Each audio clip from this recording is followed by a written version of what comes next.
Turn the buses around. Turn the buses around. You want to take the little scrap, the resources that we have, and put us at the bottom of the barrel? That's not fair.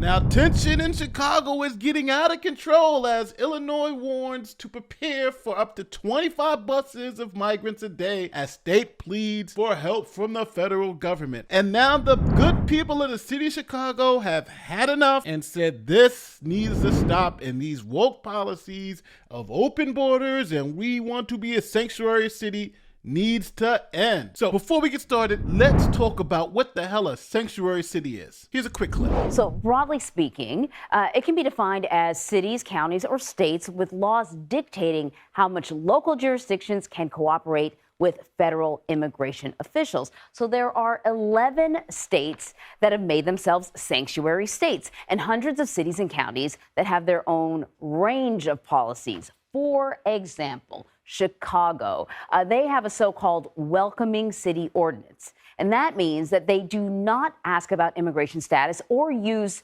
that to deny city services. Officials also are not allowed to provide immigrations and customs enforcement support. And then there is Clayton County, that's in Georgia. It has a much narrower definition. Officers do not honor ICE requests to detain migrants for deportation. So many sanctuary city laws revolve around ICE detainment requests. Here's how it works. Essentially, when you're arrested and you're booked for a crime, law enforcement takes your fingerprints, and then those fingerprints are automatically sent to federal databases, including one ICE maintains for unauthorized immigrants. Now, ICE can send a detainer request to ask local police to hold a person until the agency arrives. At sanctuary cities, however, they do not enforce those requests.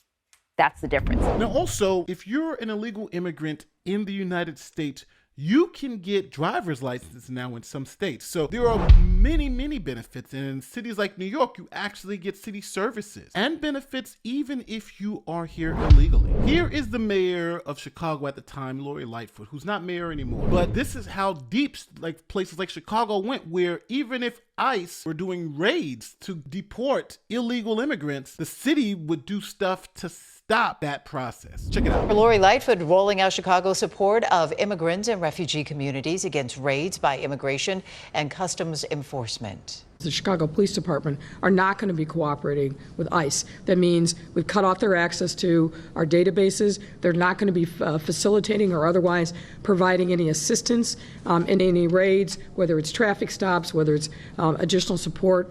That's, I think, an important thing for us to do. The mayor says she has heard rumors that ICE raids would start up sometime between this Sunday and next Tuesday. Now remember, these people are here illegally. They're violating the law, but Chicago is saying we're going to allow them to stay. Because again, it was a problem in, let's say, Texas, right? They didn't really have that many immigrants in Chicago. But if you got up to Chicago, we're going to protect you, we're going to do everything. They're not even going to help deport you. You're going to be fine. And this all culminated where at one point in time, thousands, and I mean thousands of people in Chicago marched in the streets for immigrants' rights. Thousands of labor unions, political groups, and social organizations joining together today for the annual May Day March and Rally in Chicago. And this year, immigration rights taking center stage for the protest. Eyewitness News reporter Michelle Gallardo with more on today's rally. A labor rally at Daly Plaza finished off the day for thousands of people who came out for the now traditional May Day March from Union Park. An even bigger crowd than in recent years turning up, especially in support of immigrant rights. Even though I was born here, I have to show them, that I support them. Over the years, immigration has become the dominant issue in Chicago's May Day marches. This year, however, many more families are voicing their fears, some making plans in case their relatives are deported. He already, believe it or not, has it all planned out. He's going to move, his earnings, everything he has saved up under my name, and well, basically I'm going to have to move with my family members to a different part of the country. Among those joining the crowds were some of the state's public officials, including Senator Dick Durbin, who sought to reassure Chicago's immigrant community. We are passing a budget bill which says there will be no wall. It expressly says not one penny for a wall, no expansion of the enforcement force for the ISIS and others, and no penalty for sanctuary cities like Chicago and sanctuary counties like Cook County. So now, because of Chicago's love of immigrants and welcoming nature, Texas was like, well, hey, if the immigrants are coming here and you guys want the immigrants and we don't want them, let's just send them to you. You guys can obviously take care of the millions and millions of immigrants coming across the border. So they started busing immigrants to Chicago because don't forget, Chicago was such a welcoming city for immigrants. Check it out. It was the scene last night at the city's Union Station. Officials say 75 migrants were dropped off there. This is the latest chapter of the political battle over the Biden administration's immigration policy. Texas Governor Greg Abbott has been sending migrants to so-called sanctuary cities since April. In a statement the governor released last night, he wrote in part, quote, President Biden's inaction at our southern border continues putting the lives of Texans and Americans at risk and is overwhelming our communities. To continue providing much-needed relief to our small, overrun border towns, Chicago will join fellow sanctuary cities Washington, New York as an additional drop-off location. Chicago Mayor Lori Lightfoot said the city welcomes the migrants. She also slammed the Texas governor's actions in a news conference today. Governor Abbott's racist and xenophobic practices of expulsion have only amplified the challenges many of these migrants have experienced on their journey to find a safe place. The governor's actions are not just inhumane, they are unpatriotic.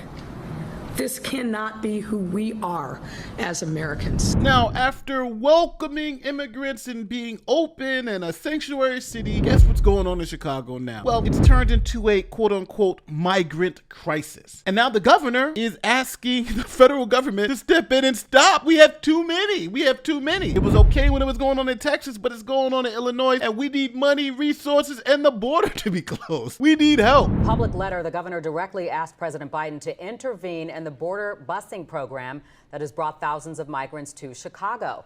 He went on to call the situation untenable and again asked for expedited work authorizations. He said the state is struggling to find more housing for the migrants as tensions rise throughout the city. But now you have this issue where in Chicago, you have poor black and brown people who are American citizens, and they needed help and weren't getting the help from the city. But now the city all of a sudden can spend tens of millions of dollars on illegal immigrants coming to the city to shelter them, house them, feed them, and clothe them. So the city residents are like, what the hell, bro? What about us? We've already been here. This is ridiculous. Here are some of the activists voicing their frustrations on how the hell can you pay for all these illegal immigrants but not take care of us as citizens. South and West Side homeowners are angry.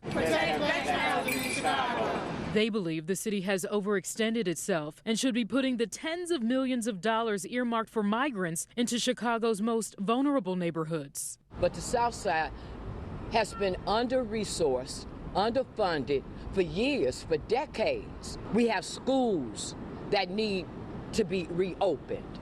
We have buildings that are abandoned that need to be business operated. The group says the city has abandoned its Invest Southwest initiative, a Lightfoot-era program that was dedicated to reversing decades of disinvestment on Chicago's South and West Sides, promising to align more than $2.2 billion through public and private funding. We are taxpayers, we're property owners. Our money should go towards fixing our communities. The city has received more than 15,000 migrants since August 2022.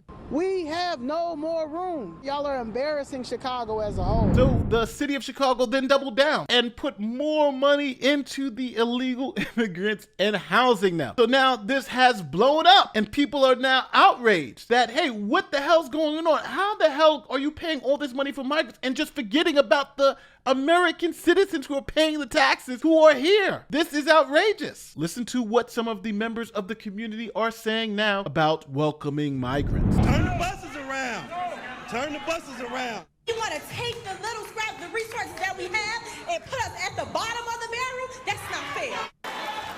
In Galewood, tensions are running high over a plan to turn the Edmondson Park field house into a shelter. Yeah, that proposal is angering residents who packed into a meeting tonight that was standing room only. Within within seconds of city officials taking the microphone. Community members anxious to speak their minds took center stage. If you would had your right mind and see a crowd like this, you would say to yourself, they don't want it.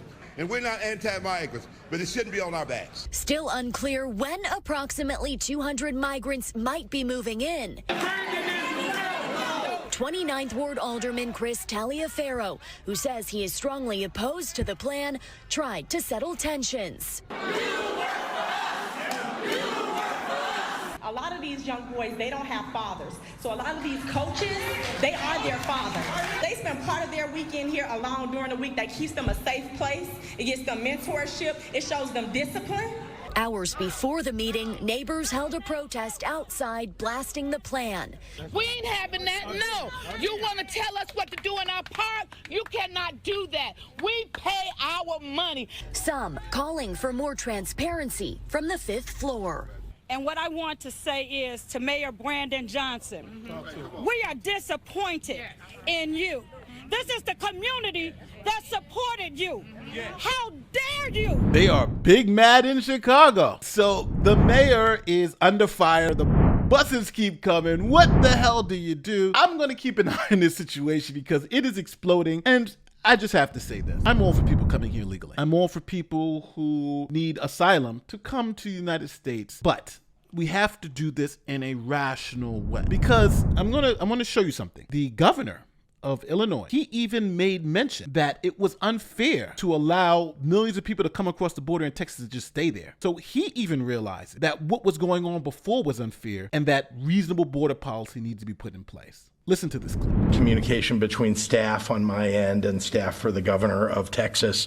And I've made it very clear that the governor needs to stop what he's doing and that we all should be working on reform together. He shouldn't have to deal with all of the folks who are coming across the border and staying in Texas. So what do I think about this whole series of events? Good. Good for the people of Texas to send those migrants to Illinois and Chicago. And good on the people in Chicago to say, hold on, enough's enough, right? These ridiculous policies of letting everybody in and we're going to be the policemen of the world and we're going to save everybody in the world are ridiculous. And now our own policies have come back to bite us in the behind. And how interesting it is that you can all of a sudden take care of people from other countries but can't take care of the people who are already here. You know, where's all this money coming from? And I think that's the true kicker here. Is because people who live in Chicago who are poor, who don't have those resources, are wondering, well, hell, when I'm homeless here in Chicago, they weren't building new tent cities for me. They weren't putting me in hotels. It was kind of like, well, be damned. Good luck to you. But now you get somebody coming from Venezuela. Now we're opening up the pocketbook for them. So this is what I'm talking about. The people of Chicago seem to be finally waking up, but we'll only see when there's the next election. Because are they going to vote for this mayor? Or are they going to vote for this city council? Because those are the people who are screwing them. Let me know how you feel in the comment section. Tell me where I'm wrong. My name is Nate the Lawyer, and I'll see you next time. Peace.